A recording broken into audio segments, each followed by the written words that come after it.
এভাবে ডিম রান্না করলে মাংসের আর দরকার হবে না।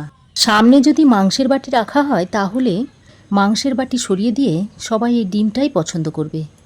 এটা এতটাই টেস্টি হয় যে এটা দিয়েই ছোট থেকে বড় সকলেই একদম তৃপ্তি করে খাবে। নমস্কার বন্ধুরা, তিয়াশাস রেসিপিতে সকলকে স্বাগত জানাই। আজ আমি ডিমের একটা দারুণ সুন্দর রেসিপি আপনাদের সঙ্গে শেয়ার করতে এসেছি। ভিডিওটা প্রথম থেকে শেষ পর্যন্ত দেখতে থাকুন, আশা করছি আপনাদের ভালো লাগবে। তাহলে বন্ধুরা, আলু দিয়ে ডিমের ঝোলের রেসিপি তৈরি করার জন্য এখানে আমি ডিম নিয়েছি। এখানে আমি 6টা ডিম নিয়েছি আর এই ডিমের গায়ে এইভাবে একটু কাট করে নিচ্ছি। এইভাবে ডিমের গায়ে যদি কাট লাগিয়ে দেওয়া হয় তাহলে মশলাটা ডিমের মধ্যে ভালোভাবে ঢুকে যাবে। তো সব ডিমের গায়ে আমি কাট করে নিয়েছি। এবার আমি এর মধ্যে পরিমাণ মতো একটু নুন, অল্প একটু হলুদের গুঁড়ো আর একটু লঙ্কার গুঁড়ো দিয়ে দিচ্ছি। তারপর নুন, হলুদ আর লঙ্কাটা ডিমের গায়ে ভালো করে মাখিয়ে নিচ্ছি। তো ডিমের গায়ে নুন, হলুদ, লঙ্কা মিশিয়ে নিয়েছি। এবার আমি এটাকে এক সাইডে সরিয়ে রেখে দিচ্ছি। তারপর আমি রেসিপিতে দেওয়ার জন্য নিয়েছি আলু, আর এই আলুগুলোকে আমি সেদ্ধ করে নিয়েছি। এবার আমি এই আলুগুলোকে মাঝ বরাবর এইভাবে কেটে নিচ্ছি। আজ আমি সেদ্ধ আলু দিয়ে রেসিপিটা তৈরি করব। তবে আপনারা চাইলে কাঁচা আলু দিয়েও ঝোলটা তৈরি করে নিতে পারেন। আর যদি সেদ্ধ আলু দিয়ে রেসিপিটা তৈরি করা হয় তাহলে খেতে খুবই সুস্বাদু হয়। আলুগুলোকে কেটে নেওয়ার পর এইবার আমি একটা বাটা মশলা তৈরি করে নেব। তার জন্য নিচ্ছি একটা মিক্সিং জার। এবার আমি একটা মাঝারি সাইজের পেঁয়াজ নিয়েছি। এই পেঁয়াজটাকে এখন মিক্সিং জারের মধ্যে একটু ছোট ছোট করে পিস করে দিয়ে দিচ্ছি।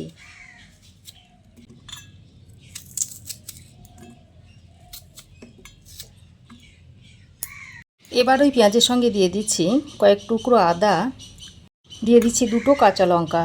লঙ্কাটা অবশ্যই আপনাদের স্বাদ মতো দেবেন। এবার অল্প পরিমাণে জল দিয়ে এই রকম একটা মশলা আমি তৈরি করে নিয়েছি। এবার রান্নাটা করার জন্য কড়াই গরম করে দিয়ে দিচ্ছি সর্ষের তেল। তো দেখুন, তেলটাকে খুব ভালো করে গরম করে নিয়েছি। এবার আমি ম্যারিনেট করে রাখা ডিমগুলোকে দিয়ে দিচ্ছি।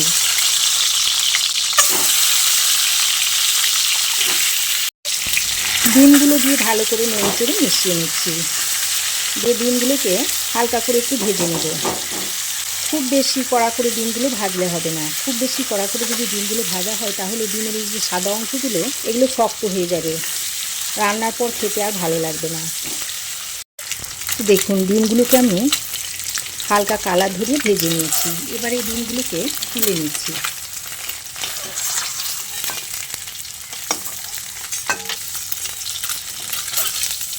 তো দেখুন, ডিমগুলোকে হালকা করে ভেজে তুলে নিয়েছি। এবার আমি ওই তেলের মধ্যে সেদ্ধ করে কেটে রাখা আলুগুলোকে দিয়ে দিচ্ছি।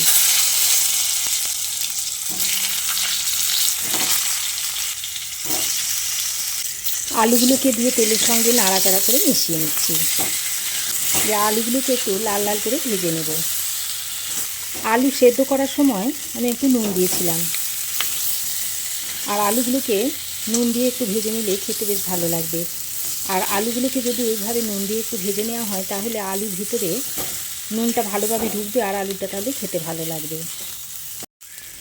তো দেখুন, আলুগুলোকে আমি এরকম একটু লাল লাল করে ভেজে নিয়েছি। এবার এই আলুগুলোকে তুলে নিচ্ছি।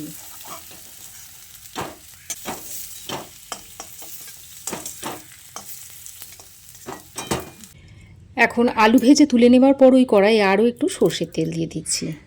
এবার আমি এখানে নিয়েছি একটা তেজপাতা, একটা শুকনো লঙ্কা, 5-6টা গোলমরিচ নিয়েছি, একটা নিয়েছি ফাটিয়ে নেওয়া এলাচ, এক টুকরো দারচিনি আর 2টো লবঙ্গ নিয়েছি, আর ওই সঙ্গে নিয়েছি 1 চামচ গোটা জিরে। এখন তেলটাকে ভালো করে গরম করে নিয়ে এই গোটা মশলাগুলো দিয়ে দিচ্ছি। তারপর ফোড়নটাকে কয়েক সেকেন্ড ভেজে নেব। যখন ফোড়ন থেকে একটা সুন্দর গন্ধ বেরোবে সেই পর্যায়ে আমি যে মশলাটা বেটে রেখে দিয়েছিলাম সেটা দিয়ে দিচ্ছি। এবার মশলাটা দিয়ে ফোড়নের সঙ্গে ভালো করে কিছুক্ষণ কষিয়ে নিতে হবে। আদা, রসুন, পেঁয়াজ, কাঁচা লঙ্কার যে কাঁচা গন্ধটা আছে সেই গন্ধটা চলে যাওয়া পর্যন্ত মশলাটাকে ফোড়নের সঙ্গে কিছুক্ষণ কষিয়ে নেব। তো এদিকে মশলাটা কষাতে কষাতে আমি ততক্ষণে একটা মশলার পেস্ট তৈরি করে নেব। তার জন্য একটা বাটি নিয়েছি।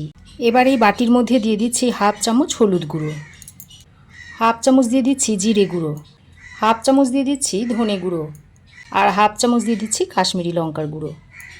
এবার অল্প পরিমাণে জল দিয়ে সমস্ত মশলাটাকে একসঙ্গে করে গুলে নিচ্ছি। আর এই মশলাটা যদি রান্না কিছুক্ষণ আগে এইভাবে গুলে রেখে দিয়ে তারপর রান্নাতে ব্যবহার করা হয় তাহলে একদম বাটা মশলার স্বাদ পাওয়া যায়। তো দেখুন মশলাটাকে এইভাবে মিশিয়ে এক সাইডে রেখে দিচ্ছি। এদিকে দেখুন মশলা ততক্ষণে খুব ভালো করে কষানো হয়ে গেছে। এবার আমি যে মশলাটা গুলে রেখে দিয়েছিলাম সেটা এর মধ্যে দিয়ে দিচ্ছি। ওই মশলার বাটিতে অল্প পরিমাণে জল নিয়ে সেটাও দিয়ে দিলাম। এবার মশলাটা দিয়ে বাটা মশলার সঙ্গে আবারও ভালো করে মিশিয়ে নিচ্ছি। এইভাবে গ্যাসের ফ্লেমটাকে মিডিয়ামে করে 2 মিনিট মতো কষিয়ে নেব। মশলার পেস্টটা দিয়ে আমি আরও 2-3 মিনিট মতো কষিয়ে নিয়েছি। আর মশলা দেখুন তেল ছাড়তে শুরু করেছে। এবার আমি এর মধ্যে কেটে রাখা টমেটো দিয়ে দিচ্ছি, সঙ্গে স্বাদ মতো নুনটাও দিয়ে দিচ্ছি। তারপর এই মশলার সঙ্গে টমেটোটাকে ভালো করে কষিয়ে নিচ্ছি। আমি এখানে একটা মিডিয়াম সাইজের টমেটোকে ছোট ছোট টুকরো করে কেটে নিয়েছিলাম, সেটা দিয়ে দিয়েছি। তো কয়েকবার ভালো করে নেড়েচেড়ে মিশিয়ে নিয়ে এবার আমি একটা ঢাকনা লাগিয়ে কিছুক্ষণ কষিয়ে নেব। এতে করে টমেটোটা ভালোভাবে কষানো হয়ে যাবে আর গলেও যাবে। গ্যাসের ফ্লেমটাকে মিডিয়ামে করে ঢাকা দিয়ে আমি টমেটোটাকে ভালো করে কষিয়ে নিয়েছি। আর টমেটো দেখুন অনেকটাই গলে গেছে। এবার ঢাকা ছাড়াই আরও কিছুক্ষণ টমেটোটাকে মশলার সঙ্গে কষিয়ে নিচ্ছি। বন্ধুরা, এই ডিম আলু রেসিপিটা থাকলে দুপুরে গরম ভাতের সঙ্গে অসাধারণ লাগে খেতে। তো দেখুন আরও কিছুক্ষণ কষিয়ে নিয়েছি আর টমেটো অনেকটাই নরম হয়ে গেছে। এবার আমি এর মধ্যে ভেজে রাখা আলুগুলোকে দিয়ে দিচ্ছি। তো আলুটা দিয়ে মশলার সঙ্গে ভালো করে মিশিয়ে নিচ্ছি। আলুটা দিয়ে ভালো করে নেড়েচেড়ে মিশিয়ে নিয়ে এবার আমি ভেজে রাখা ডিমগুলোকে দিয়ে দিচ্ছি। তারপর ডিমগুলোকে দিয়ে আরও একবার সব কিছুকে মিশিয়ে নিচ্ছি।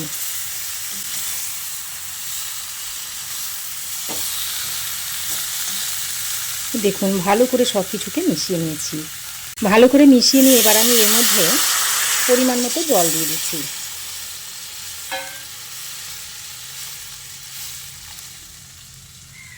দিয়ে ডিম আলু সব কিছুকে একসঙ্গে মিশিয়ে নিচ্ছি।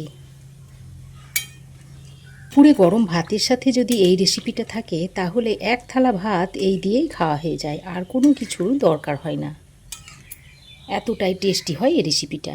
আর এই সময় আপনারা একটু নুনটা চেক করে নেবেন, যদি লাগে তো দিয়ে নেবেন। আমার মনে হচ্ছে আরও একটু নুন লাগবে, তাই আরও একটু নুন দিয়ে দিচ্ছি। এবার আমি এখানে 3-4টে মতো কাঁচা লঙ্কা দিয়ে দিচ্ছি, এতে ফ্লেভারটা খুব ভালো হয়। তো আবারও ভালো করে নেড়েচেড়ে মিশিয়ে নিয়েছি। তারপর একটা ঢাকনা লাগিয়ে 5-6 মিনিট মতো রান্না করে নেব। দেখুন ঢাকা দিয়ে আমি আরও 5-6 মিনিট মতো মিডিয়াম ফ্লেমে রান্না করে নিয়েছি। আর দেখুন আলু ভালোভাবে সেদ্ধ হয়ে গেছে, রান্নাটাও মোটামুটি হয়েই গেছে। এবার আমি সবশেষে অল্প সামান্য পরিমাণে একটু গরম মশলার গুঁড়ো ছড়িয়ে দিচ্ছি, হোমমেড গরম মশলা, যেটা পরিমাণে খুবই কম লাগে। তারপর ভালো করে নেড়েচেড়ে মিশিয়ে গ্যাসের ফ্লেমটাকে বন্ধ করে দিচ্ছি। এবার ঢাকা দিয়ে আরও কিছুক্ষণ স্ট্যান্ডিং টাইমে রাখার পর রেসিপিটা সার্ভ করে দেখাচ্ছি। তো দেখুন ঢাকা দিয়ে আমি আরও 5 মিনিট মতো স্ট্যান্ডিং টাইমে রেখে দিয়েছিলাম। তারপর আপনাদের একবার খুলে দেখাচ্ছি। দেখুন দেখতে কতটা লোভনীয় হয়েছে। এবার আমি এই ডিমের রেসিপিটা আপনাদের সার্ভ করে দেখাচ্ছি। দেখুন, তো এইভাবে আপনারাও একবার আলু দিয়ে ডিমের ঝোলের রেসিপিটা তৈরি করে খেয়ে দেখতে পারেন। আর কেমন হয়েছে অবশ্যই একটা কমেন্ট করে জানাবেন। আপনাদের একটা ছোট্ট কমেন্ট আমার পরবর্তী নতুন নতুন ভিডিও বানানোর উৎসাহ যোগায়। এতক্ষণ ভিডিওটি দেখার পরও যদি চ্যানেলটি সাবস্ক্রাইব করে না থাকেন তো অবশ্যই চ্যানেলটিকে সাবস্ক্রাইব করে নেবেন। আর নিচে যে হাই বাটনটা দিচ্ছেন সেটাকে অবশ্যই প্রেস করে দেবেন। আজ এ পর্যন্তই, আবার দেখা হবে নতুন কোনো রেসিপি নিয়ে নেক্সট এপিসোডে। সে পর্যন্ত ভালো থাকবেন, সুস্থ থাকবেন। ধন্যবাদ।